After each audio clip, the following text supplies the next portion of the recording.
I think that makes us feel professional right there. That's our first time. Bart made that video this past week just to do a little intro video, a little buffer between calling everybody back from cake break and the sermon time. And if I'm honest, which you can disagree with me, I think we need walk-up songs. I'm going to use that as my walk-up song today. I think we need walk-up songs in more areas of life. Our life is kind of characterized by this. We're either watching softball, playing softball, or driving somewhere to watch or play, or both softball. Like that's our whole life. And every time I go to the field, they always have walk-up songs. And Tatum and I, we discuss all the time which walk-up song is the best, who did their walk-up song better, because there's a way you have to walk to every walk-up song. But that's just kind of like our life, a really little insight into our life. I love that. I would do a walk-up song to a sermon every single week. I have some that maybe would make a lot of Christian folk mad, that you probably wouldn't expect your pastor to walk up to whatever song in a service. One of my favorite stories, real quick side tangent. One of my favorite stories is there was a youth pastor that we were friends with back in Ohio, and he did the walk-up song just to get himself in the right mental space. And one time he forgot his mic was still on, and he was kind of off to the side. And over the loudspeakers, you just hear him singing, "Who Let the Dogs Out?" And then he comes out, and everyone's like staring at him, like, "What are you doing?" And he was singing, "Who Let the Dogs Out?" Hey, one thing that will always be true about who we are as Bear Creek Community Church is we will always, every time we gather, whether it's in this type of space in a service or whether it's even in a home group, we'll open the Bible and just say, "Hey, what does this say? How does this actually apply to my life?" And really, this may be a little bit prideful or a little bit selfish, but I think if you connect with my teaching, whether you've heard it once or whether you're going to hear it a lot in the future, if you're going to connect with my teaching, I think what you'll connect on is not, wow, David is like a John MacArthur level scholar, because that's absolutely not true.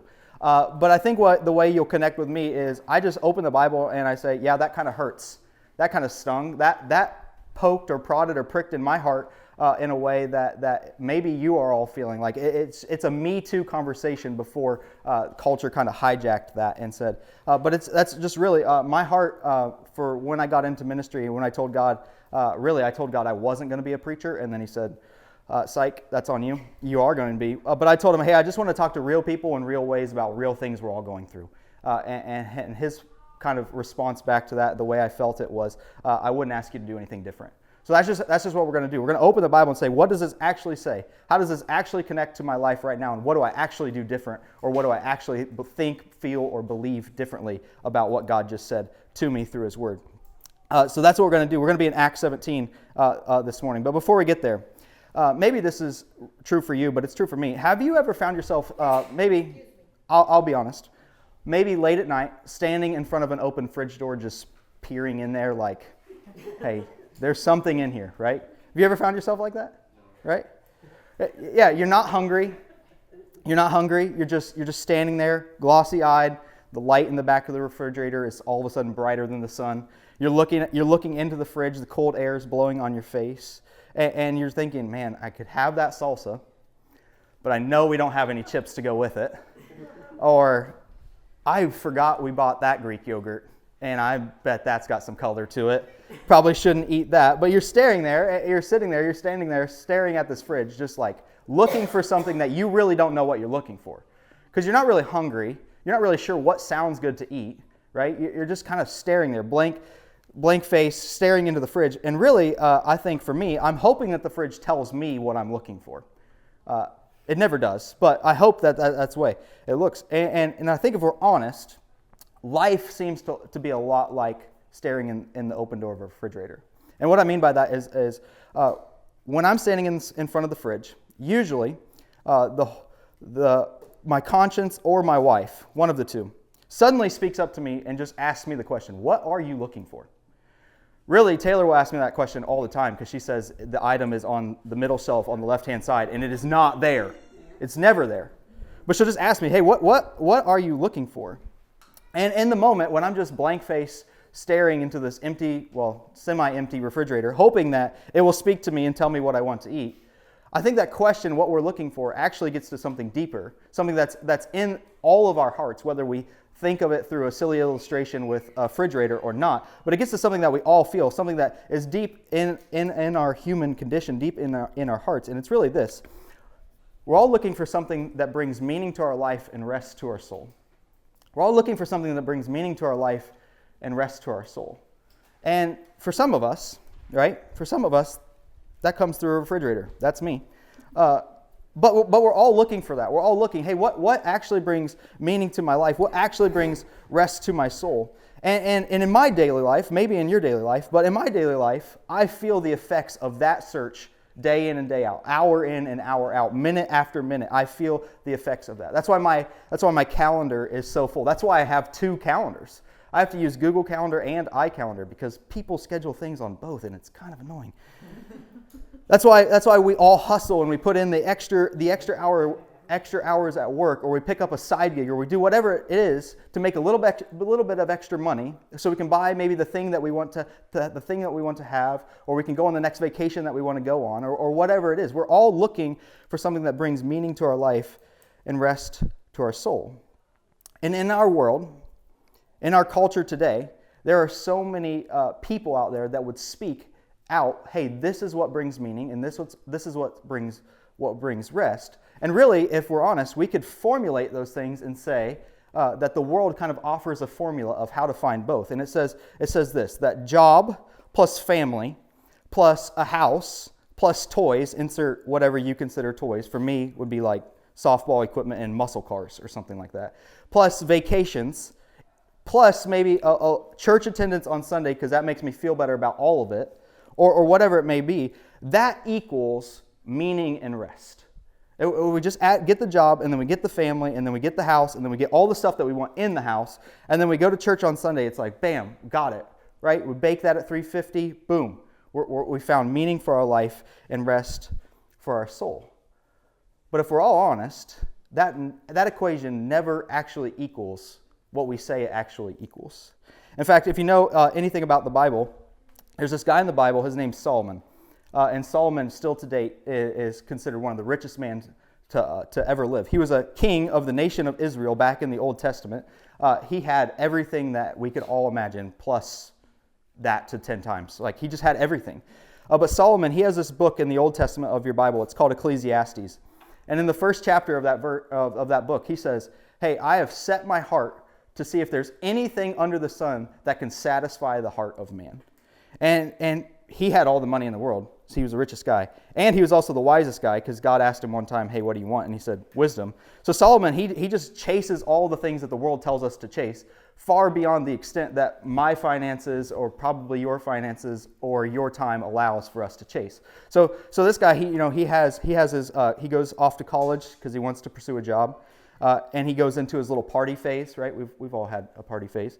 He goes into his little party phase, so he throws a party, and it works pretty well. He feels enjoyment from it. He throws a bigger party, and eventually he comes to the end of that season. He's like, parties just don't work anymore.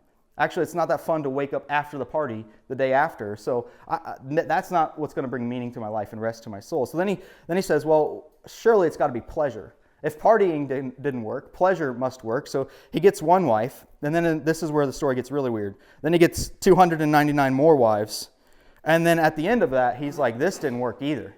Like, it wasn't pleasure. It wasn't a pleasure thing. So then he turns his life to his career, and he just says, hey, I'm going to build the biggest empire that I can build. So he buys land, he builds ranches, he builds vineyards, he builds a mountain to cover a trash heap, and then he plants a garden on top of it. And then he builds the most iconic temple of all of Israel's history. And he does all of that. He's the CEO of CEOs. And then he gets to the end of that season of his life, and he's like, dang, that didn't work either. Like, I'm still finding myself without meaning and without rest. So then he just goes into retirement, right? Because that's the next logical step. And he has the retirement of all retirement. So he wakes up, morning massage. Then he gets a pre-made breakfast. Then he goes and relaxes on the beach, followed by a mid-afternoon massage. Goes and has a nice dinner, drinks some wine from his vineyard, because you can do that when you have your own vineyard. And then he gets the evening massage, and then off to sleep, right? And that's just his life. He just gives himself to leisure, to retirement. And at the end of all of that, in his book of Ecclesiastes, he writes this. He says, meaningless, meaningless, all is meaningless, and there is nothing under the sun that will satisfy the hearts of men. And then he pens some famous words, and he says, "This is the only thing that I found.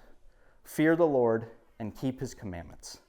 And he just ends his book like that. But he gets to exactly what we all feel, that we all are looking for something that brings meaning to our life and rest to our soul. And here is what Solomon says, if we boiled it all down, is he says this: the answer to our search isn't found in something. It's not parties, it's not whatever, fill in the blank, family, wife, relationships, but it's in someone.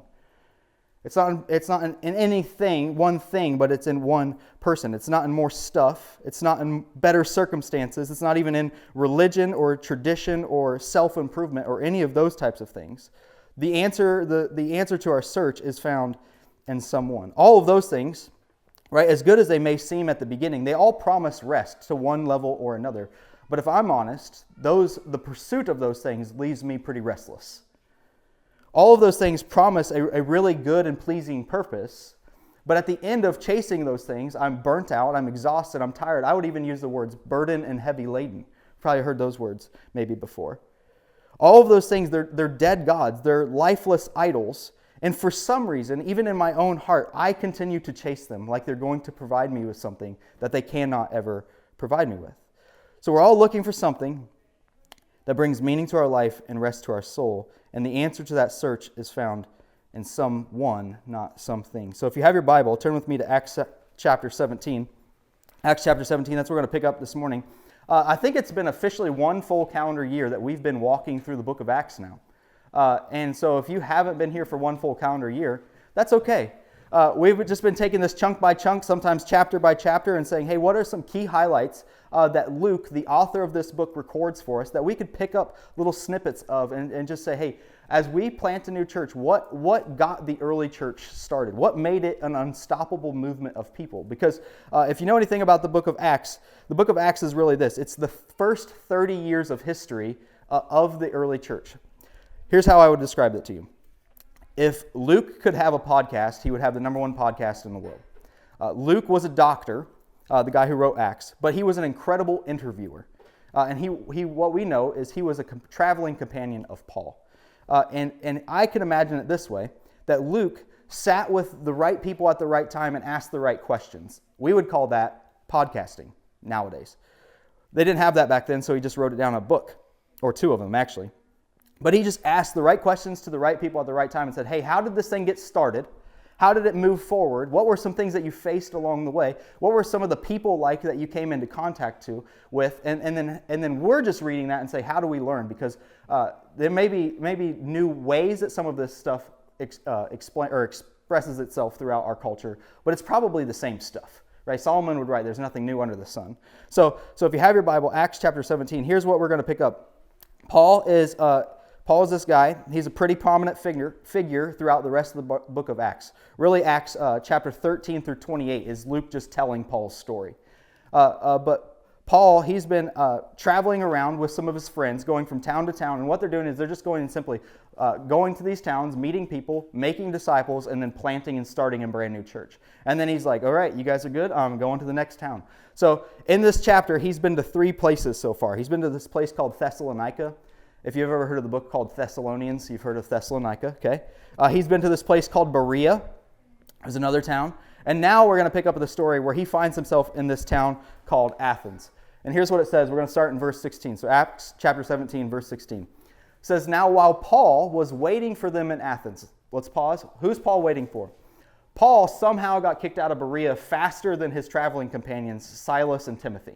So he shows up to Athens. Maybe he got a faster donkey. Not really sure. Maybe his boat had more sails. I don't know. But Paul ends up in Athens faster than Silas and Timothy. And now he's just waiting for them to show up.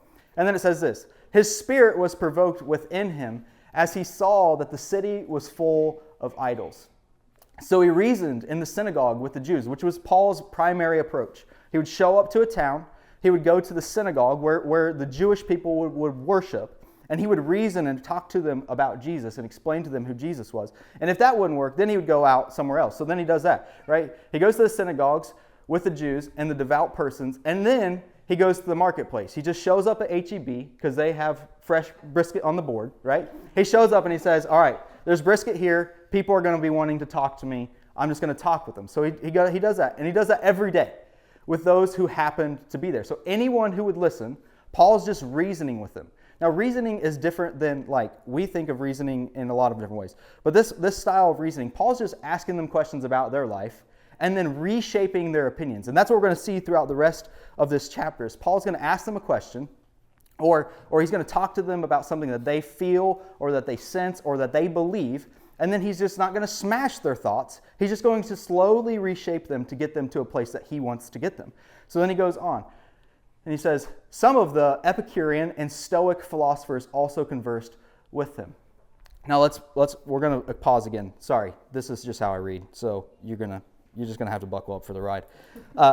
And this is how I preach the Bible too. So some of the Epicurean and Stoic philosophers. Athens at this time, right? Athens is a Roman colony, Roman city, but it's primarily run by the Greeks. We would say, okay, these people have like lots of Greek gods. Remember, we know Zeus and Athena. That's the only two I know, which I don't even know if they're both Greek gods.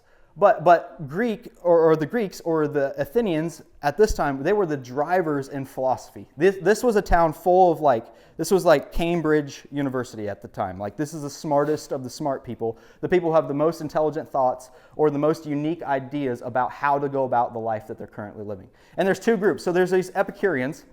We wouldn't use that word today. At least I don't know of anybody that would use that word today.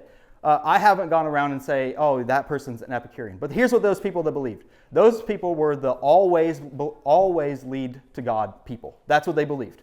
Always lead to God. And they have given themselves completely over to pleasure and to leisure and to just indulgence. They were like, hey, we want to avoid pain. We want to avoid fear. We just want to, their motto would have been, eat, drink, and be merry, for tomorrow we may die.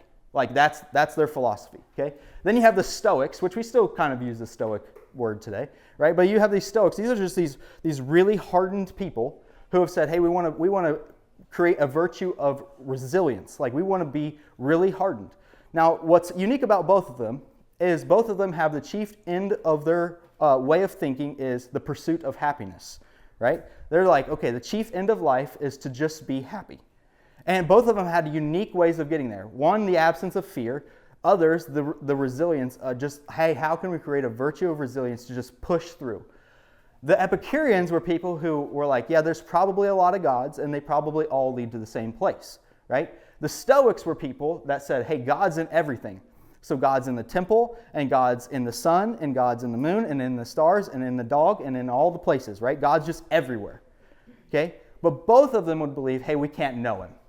Right? He's outside of our realm of understanding. He may be in everything, or he may be just a part of everything, but we can't personally know him. So Paul's talking to these people. That's their way of thinking. And some of them said, hey, what does this babbler wish to say? Others said, he seems to be a preacher of foreign deities because he was preaching Jesus and the resurrection. Hold on to the word resurrection because we'll come back to that in a few minutes. Going on, in verse 19, he says, and they took him and brought him to the Areopagus. Now, pause again. The Areopagus is this place that we could describe as the Supreme Court. Okay, so this is the lead thought thinkers of the day that sat on like a board or a council. But the Areopagus is also a place. So if I went to Washington, D.C., I could say, I took a picture of the Supreme Court. And all of us would be like, he probably took a picture of a building. But I could have also taken a picture of a group of people, right? So the Areopagus is the same thing. It's a place. We would know this historically as a place called Mars Hill. So it was a kind of an amphitheater type place. But it was a place, but it was also a people group. So the philosophers come and say, hey, this babbler, he's talking about some stuff. We should take him to our leaders. And so he goes to the Areopagus saying, may we know what this new teaching is that you are presenting. For you are bringing some strange things to our ears. We wish to know, therefore, what these things mean. Now all the Athenians and the foreigners who lived there would spend their time in nothing except telling or hearing something new. Here's what's prominent about the Greeks. The Greeks love to talk shop. They love to continue to meddle and think about what is the greatest and new and most relevant idea, and how does that actually apply? Can we investigate it? Can we dig to the roots of it and see, does this actually play into the way that we're already thinking? Is this a new way of thinking? Does this strengthen a way of thinking? So that's what they're doing. They're saying, hey, this guy actually may have some merit to his words. We should listen to him, and then we should just think about these things over and over again. And he goes on. Click, there it goes. It says, so Paul, standing in the midst of the Areopagus, said, Men of Athens, I perceive that in every way you are very religious. For as I passed along and observed the objects of your worship, I found also an altar with this inscription, To the unknown God. Now here's the thing. I want to pause and just let us all see here in this. Is Paul gives great credit to the Athenians, to the Greeks of the time, right? He says, hey, you are religious. Now, if we were to break this word down at its core, you and I could think about religion in a very different way. But at the core, we all understand that religious, or if we call someone religious, we would just say, hey, that person is probably devoted to something that they believe, right? So Paul's saying, hey, you are devoted, and you understand the concept of worship. He's actually like saying, hey, there's some good things here. Now, if I was to step outside of the first century into the 21st century for a second, I think I could say the same thing about our culture today. We're really good at devotion, and we are really good at worship. Whether people say that or would agree with me in that or not. Like, there are people in our culture that are really good. And the problem is what Paul is going to point out. Their devotion and their worship is focused on the wrong thing. And then he says, hey, I even found this altar with the inscription, To the unknown God. Now, how would they get that? So they had this guy, this philosopher guy. His name was Epimenides. And if they had a problem rise up in Athens, they would call Epimenides, and Epimenides would get a herd of sheep who were hungry, because hungry sheep won't lay down. Okay, I don't know if you knew that. Fun fact about sheep for today. Okay, but hungry sheep won't lay down. And he would say, hey, turn the sheep loose, and the answer to the problem that you're trying to solve depends on where the sheep go and lay down. If the sheep go to whatever temple of whatever god, sacrifice the sheep to that god. If the sheep just lay down in the middle of nowhere, you should build an altar and write To the unknown God on it, because something happened in that spot. Sacrifice the sheep to the unknown God. So that's probably what has happened. The sheep, the hungry sheep, went into the city. They laid in the middle of nowhere. Why? I don't know. And they were like, okay, this must mean something spiritual. Remember, God's in everything, or God's in all things, but we just can't know him. So we'll build this temple to the unknown God. And then Paul, he goes on. He says, what therefore you worship as unknown, this I proclaim to you. He says, the God who made the world and everything in it, being Lord of heaven and earth, does not live in temples made by man. Remember? Hey, he doesn't just live here because a hungry sheep laid down. Nor is he served by human hands, as though he needed anything, since he himself gives to all mankind life and breath and everything. And he made from one man, that being Adam, every nation of mankind to live on all of the face of the earth, having determined allotted periods and the boundaries of their dwelling places, that they should seek God and perhaps feel their way toward him and find him. Yet, he is actually not far from each one of us. I love that line. And then he goes on, he says, for, and this is a quote from Epimenides, so not a follower of the one true God, just a regular Greek philosopher. He says, in him we live and move and have our being. And then Paul goes on, and he says, as even some of your own poets have said, for we are indeed his offspring. Again, he's not bashing their way of thought. He's just trying to reshape the way that they already think, reshape something that connects with them, and then get them to think about it a little bit differently. This is no different than a modern preacher or a modern pastor saying, like, our modern day philosophers would say, I'm the problem, yeah, it's me, right? That's Taylor Swift, if anyone didn't know, right? But it's just quoting something that's relevant to the culture and saying, hey, she actually might be onto something. You probably are the problem, Taylor Swift. But I'm probably also the problem. And the gospel tells me that I had a problem. So yeah, it is me. And Paul's just reshaping the way that they're thinking, using something that already connected with them, something that they already believed. And then he goes on, he says this. Being then God's offspring, remember your philosopher said that we are his offspring, but being then God's offspring, we ought not to think that the divine being is like gold or silver or stone, an image formed by the art and imagination of man. You can't create God. The times of ignorance, which would have been an insult to the Athenians. Earlier in the part when he's saying, hey, you guys are devoted and you know how to worship, he would have just been applauding kind of what we would say, or what I would say is like their level of tolerance. Everyone was allowed to believe whatever they wanted to believe, and everybody was okay with that, right? So he's like, hey, you're tolerant people. Now he's like, hey, you guys are ignorant. Like, you guys are doing something to somebody that you don't know, and that's considered ignorance, right? But God's overlooked the time of ignorance. But now he commands all people everywhere to repent, simply means to turn around, because he has fixed a day on which he will judge the world in righteousness by a man whom he has appointed. And of this he has given assurance to all by raising him from the dead. What he's saying is, hey, here's the story of the gospel.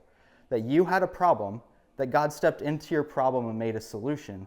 And then he proved that solution through raising him from the dead. And by one day in the future, he's going to judge the whole world by that man. And he never mentions the name of the guy. He just says that and he leaves it. He lets God do what God's going to do in and through that. And then he goes on and he says this. Here's how they respond. Now, when they heard of the resurrection of the dead, some mocked. Like, that can't be true. But others said, we will hear you about this. So Paul went out from their midst, but some men joined him and believed, among whom were also Dionysius the Areopagite and a woman called Damaris, and others with them. Here's how I'm going to illustrate. Here's how I think this passage really hits home. This is how it hit home for me this week, okay? We're all in this search, and we're all looking for something that brings meaning to our life and rest to our soul. And all throughout our life, we do exactly what the Athenians do. We just don't call it what the Athenians call it. We just don't call it philosophy. We just call it living or something like that. I don't know. But our life looks like this, right? We have a hole in our heart that we're trying to put stuff in that answers that question. How do I find meaning? How do I find purpose? How do I find peace? How do I find rest? Because all these other things that are competing for my time or buying for my time leave me restless, leave me feeling more broken, or even maybe for a temporary season, they do provide me with some of those things, but then it all fades away. Now, I had a hard hat. Well, Bart had a hard hat, and someone broke it. So I don't have a hard hat anymore. But you can get the illustration. You're going to have to picture a hard hat, right? Picture a hard hat in your mind, okay? Some of us do that by this, right? This is what I'll call like the throne of our life, right? We all, whether we recognize this or not, we all have a throne. We all have things that we put on there that we're devoted to and that we worship. Sometimes we just wouldn't call it devotion or we wouldn't call it worship. But we have things that we put on the throne of our life and say, this is what all my time, attention, and efforts are going to go to. And some of that, for us, it starts with our job, right? I put our career on here. There's going to be a nice hard hat right about there, okay? It starts with our job, and we're just saying, hey, if I can get the right job that pays the right money, that has the right benefits, then my life will have meaning, and my life will have purpose, and I'll be able to find rest. Because when you have the right job, you can afford the right vacations, right? And then rest actually comes from the vacation, even though the job may be draining. Now, here's what's interesting. Did you know that they did a survey one time about people who went on vacations, and 73% of people felt more stressed after coming back from a vacation than before they left. So I'm like, maybe vacation's not the answer, right? But some of us do that. We do that. We say, hey, our career is the most important thing. How can we climb the corporate ladder, get to the top or the pinnacle of where we want to be in our career? And then when that happens, where it's like, oh, I don't know what to do next, right? I thought that was what's going to provide me meaning, or I thought that was what was going to provide me rest, and it didn't. I've made it to the top where I'm going to make it, and now that's faded away. Some of us, or even our culture, would put ourselves on there, right? This is not an exact representation of me, but it's close, okay? But we'd put ourselves on there, right? This is a lot of our culture right now. We just call it, we would call it ourselves. I would call it ourselves, right? Our culture calls it sexuality. Our culture calls it like all those crazy letter movements, right? It's just, hey, what do you feel about yourself? And then bring that into fruition, because you need to worship yourself. You do you. That's a modern philosophical term or saying used all the time in our culture.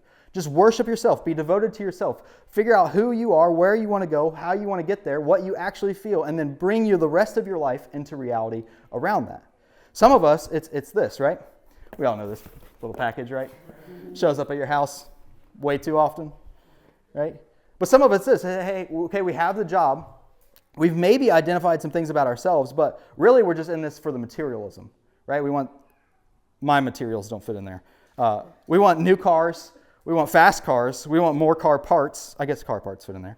We want all those things, right? And we just worship the material side. If I can get the next greatest thing, Paula Deen has the greatest cooking utensils, so if I could get those, I could be a better cook, right? And we just start worshiping and we're devoted to those things that says, hey, if I can just get the materials, then my life will find meaning and it will find purpose and I'll find rest. But that never seems to stay true. Or some of us, this is one that hits home for me.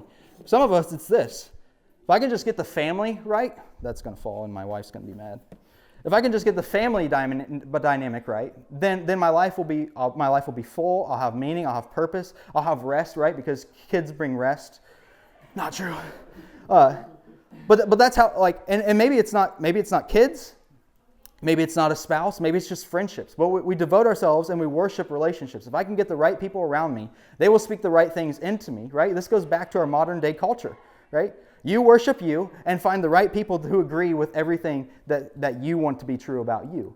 And then you get the job to make those things become a reality. And then you get the stuff that makes that stuff become a reality. And then all of that just falls kind of apart. And we're left with just, let's be honest, we're left with a ruined life. We're all left still asking the same question because eventually all these things run out. And we're still asking the question, what brings meaning to my life and rest to my soul? And what Solomon would agree with and what Paul would agree with is that answer to that search is not found in something, but in someone. And if we're honest, Paul would say through that what we just read, the answer is this. Jesus is the answer to your search. Jesus is the answer to your search. Now he he doesn't, except for one time it's said about him. But Paul never brings up the man named Jesus, at least recorded. He never says Jesus' name explicitly. He just says, hey, let's change the way you're thinking, and let's shape some things a little bit different. Let's speak into the things that you already believe. And there was a guy that God raised up that you can know. God raised him from the dead, and you can know him, and he's going to change everything about everything. And Paul is just driving both to us and to them back in that time that Jesus is the answer to our search. Jesus isn't an ideology. Jesus isn't a new age philosophy.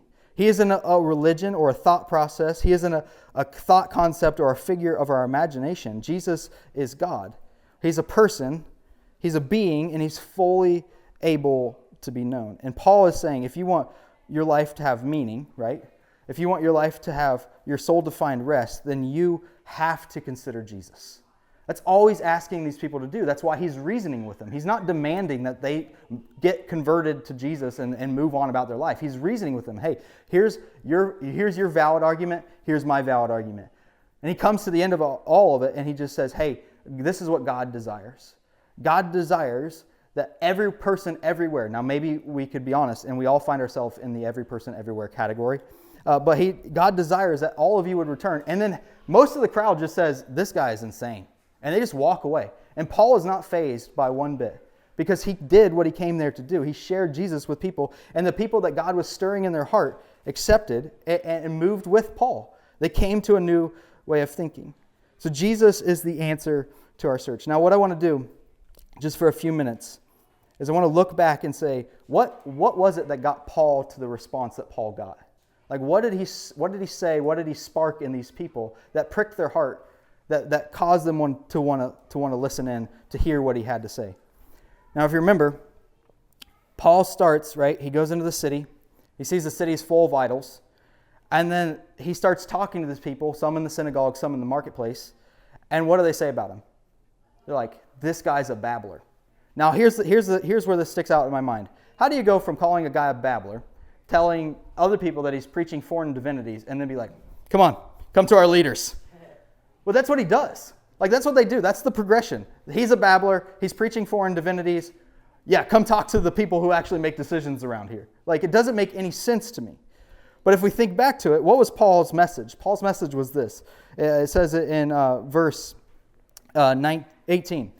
In verse 18, it says, He was preaching Jesus and the resurrection. Jesus and the resurrection. Here's what pricked their heart. Jesus gives eternal life.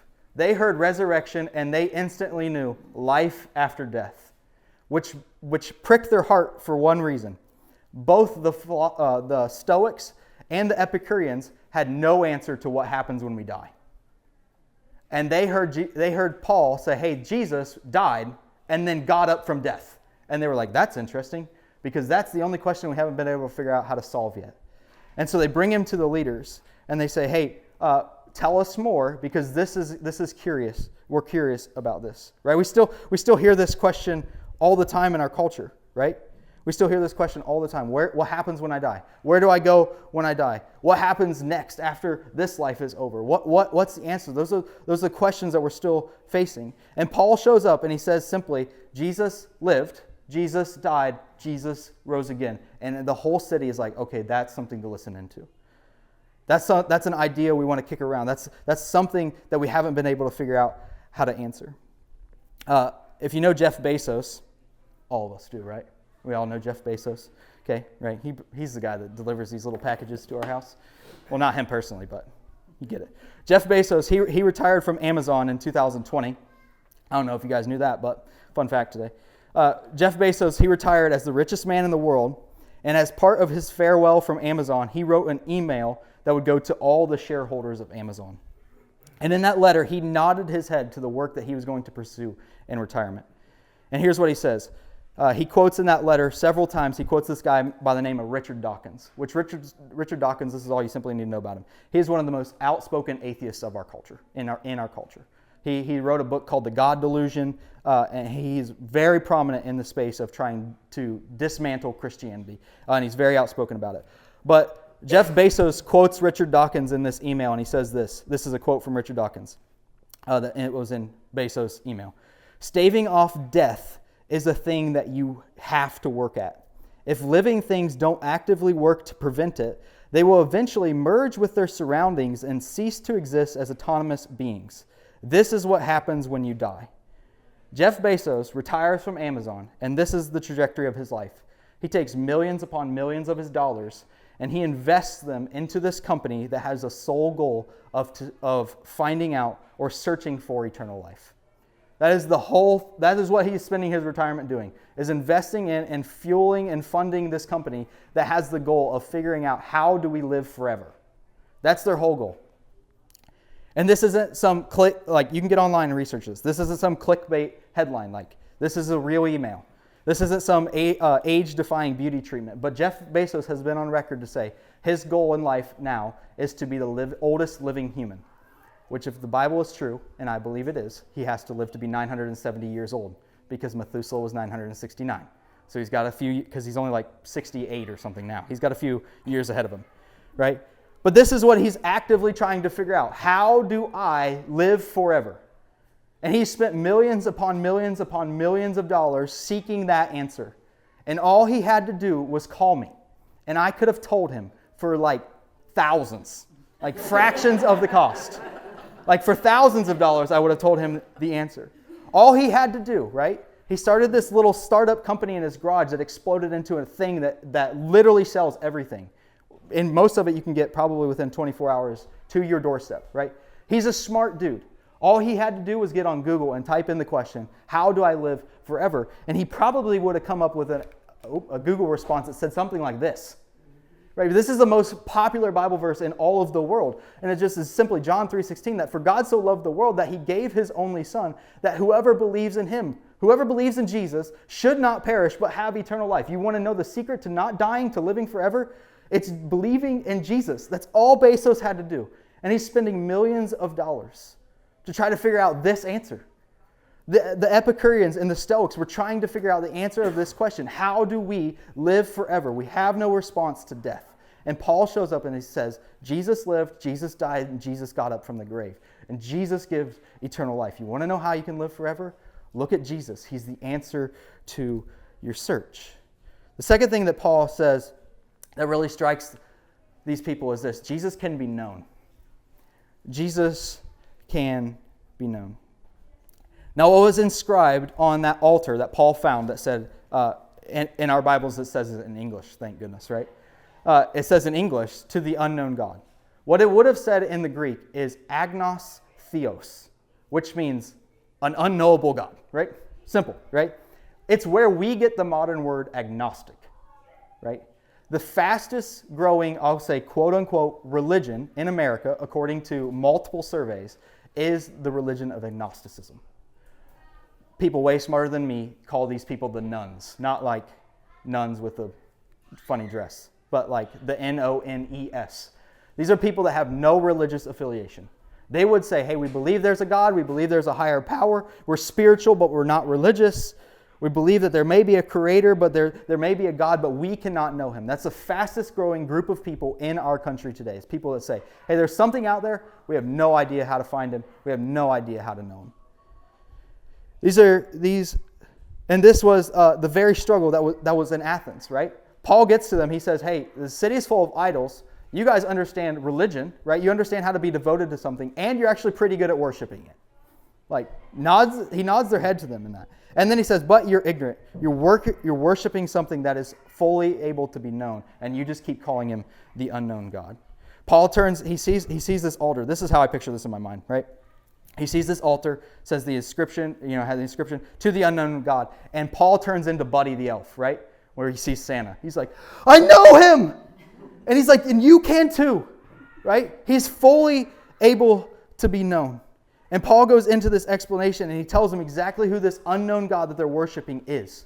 He says, God created the heavens and the earth. He goes back to their philosophical question. Where did we all come from? And he said, God created everything, the heavens and the earth. And then he says that God breathed life into everything. Does life have meaning? Another philosophical question these people would have been wrestling with. And he says, yes, because God breathed life into it. He sustains it. He doesn't actually need you. He wants you, though. And he says, by doing that, he has instilled into everything meaning and value and purpose. And then he comes to that line in verse 27. In verse 27, and he says, yet God is actually not far from each of us. Which I just find is such a fascinating little section of what Paul's saying. It's like, hey, you people, you know how to be devoted and you know how to worship something. You're just aimed in the wrong direction. And God's actually not that far away. He sent things into your life. He sent people into your life to help bridge the gap so you can find the ultimate source, the ultimate solution to the questions that you're asking. He's put situations, some which may be sucky. And I get that. He's put real people who have had real problems and have found real solutions in your life so you can walk with them and journey with them because Jesus has bridged the ultimate gap. He's built the ultimate bridge between us, separated from God, and God, who's holy, just, and perfect. Jesus came and he lived and he died and he rose again to bridge the gap. And now Jesus stands on our side of the bridge. I would push back and I would say, hey, I think religion teaches that wrong sometimes. I think they make us feel like Jesus stands on the God side of the bridge waiting to congratulate us on our walk across. But Jesus stands on our side of the bridge, right? If you know, there's a story in Luke chapter 15. It's my favorite story of all the stories in the Bible. As Jesus tells this story about a shepherd who has 99 sheep. And Jesus leaves the 99 and he goes finds the one. Because he knows that one lost sheep isn't going to figure out how to get its stupid self back. Right? Sorry, sheep are dumb. But he knows, hey, if I don't do something and go after them, then they're never going to find their way here.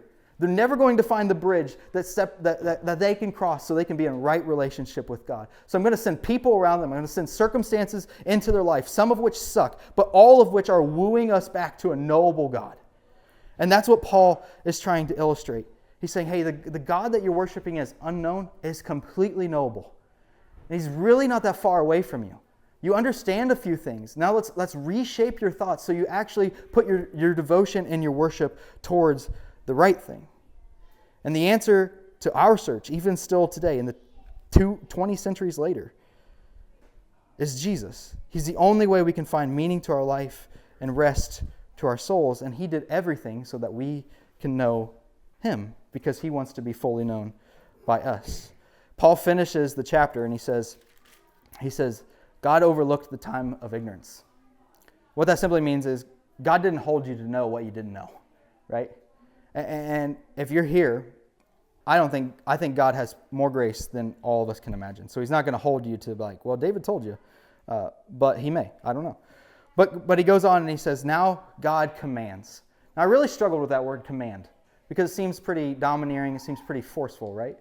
But as I dug into it, it's this word that in the Greek would have given us this picture of like a deep heart longing. It's not a rule to follow, but it's a deep heart longing that God longs for us. He desires to be known by us, and he doesn't want anything from us, but he wants everything for us. The big churchy words are justification and sanctification, right? So justification is this word that means to be made right with God through Jesus, right? And what Paul's speaking out here is he's like, hey, this idea of justification, being made right with God, is completely free. Salvation is a free gift by grace through faith in the person and work of Jesus Christ. But then he goes on, and I think we forget this part sometimes. That sanctification, which simply means being made to look more like Jesus, costs everything. It's going to cost us to set all of these idols down and put Jesus at the center of our heart, because he's the only thing that will provide lasting meaning and lasting rest. Because Jesus is the answer to the search. We're all searching for that meaning. We're all searching for rest. And Jesus is the only thing that will provide that for us. Now, I don't know if you guys know some old dead people, but I do. Read one of them this week. He has this book called Summa Theologia. Wouldn't recommend it. Very dry. But this is this guy. His name is Thomas Aquinas. He lived in the 1200s, so he's really old and he's really dead. He lived in the 1200s, but he said something in that book that I thought was very interesting. But in 1265, so not quite 1,000 years ago, but pretty close, he says this: we all desire God, but we will all accept substitutes. We all desire God, but we will all accept substitutes. What he's saying is this: we're all standing in the fridge looking for something that's not in there. And we think it's in there. What he's saying is we're all on this search for someone or something that can bring meaning to our life and rest to our souls. And all of us are willing to accept these things: family, relationships, jobs, whatever it may be. You know what? Here, I'll be really honest. This is what hit me this week when I was studying this passage. I'm a person that with 100% certainty I can say that I love Jesus. But what hit me this week is I think I've put this church plant as an idol in my life. And it has kept me in ways from loving Jesus the way I want to love Jesus. The stress, the tension, the frustration at times, all the things, though they may seem rightly construed and rightly gathered, Jesus revealed to me, hey, you're really devoted and you're really worshiping an idol. Like you've missed the point, David. Come back. Like what you're looking for in those things is never going to happen. And I think as we listen to Paul's words, as we listen to my words, which are not as good as Paul's, but kind of close, right? We can be forced to just say, okay, that was great. David said some nice things. He's kind of witty, maybe not really, but he's kind of real. And I feel the same thing. And I think it can lead us to asking this question. And I'm just going to ask it in the most sincere way I know how to ask it. But it's this question: what are your beliefs about Jesus? I think that's what Paul would ask us. What do you actually believe about Jesus? And not like, was he a historical guy who did some things and maybe did some miracles that are hard to believe, but was he actually the Son of God who came, who bridged the gap between us and God, who got crucified on a cross, the death that we should deserve, or the death that we deserve, and then rose in 3 days and walked out? Because I think that this is the most important question that we will wrestle with in our entire life, is who is Jesus? In fact, if you flip back through the pages of Scripture, there comes to a point in time where Jesus is out and about with his disciples, and he goes to this place and he asks them this question. He starts by asking them, hey, who do the people around you say that I am? And they're like, well, some say you're Elijah, some say you're John the Baptist and you're reincarnated in that way, because they already know that they cut John the Baptist's head off. And they're like, so there's all these different opinions, and Jesus goes right to the heart of it, and he says, who do you say that I am? Like, what's really in this for you? Are you just following me around because you think I'm a good teacher? Or do you really believe the things that I've taught you about myself? And he just point blank asks them, who do you say that I am? And Peter speaks up, because Peter speaks up first all the time. Right? And Peter says, hey, I really believe you're the Son of the living God. Right? You're the Messiah. You're the one who came to save each and every one of us. And maybe you're wrestling through that today. Maybe you're like, I don't really know what my beliefs are about Jesus. That's why I'm here. I'm investigating that. Maybe you're like me. Maybe you really love Jesus and Jesus needs to do some work in your heart because there's something else sitting on the throne. Right? That's not him. That's where I found myself this week. But here's the thing that I want to remind each and every one of us. Whether you are fully sure, whether you're not sure, whether you're just investigating this whole thing, this was Jesus' invitation. It comes from Matthew chapter 11. He says this, "Come to me, all who are weary and heavy laden." What he's saying is, come to me, everybody who's tired of searching.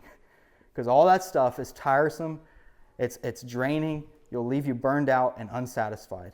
And he says, come to me, follow me, take upon my yoke and my burden, because it's easy and light. And he's not asking us to immediately get rid of everything that we think. He just wants to go on a journey with each and every one of us. To say, hey, let's figure some of these things out. You have doubts? Great, bring them with you. You have questions? Great, bring them with you.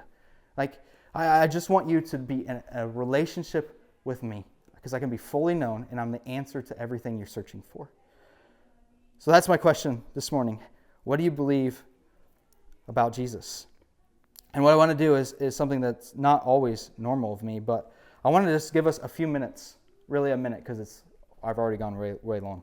But I want to just give us a minute to think about that question in our own minds right now. Because if we don't think about it now, we're probably not going to think about it when we go out there, because lunch is cooking, and I'm sure it's going to be delicious, right? Invite me over. I don't have any lunch today. That was my pitch, right? But what do you believe about Jesus? Just think about that for a minute, because his invitation is come and follow me. Not come when you have everything figured out. Not come when you're sure of all your doubts. Not come when you don't have any fears or you don't have any questions. He just says, come follow me. My burden is easy and my yoke is light. Let's think about that for a second.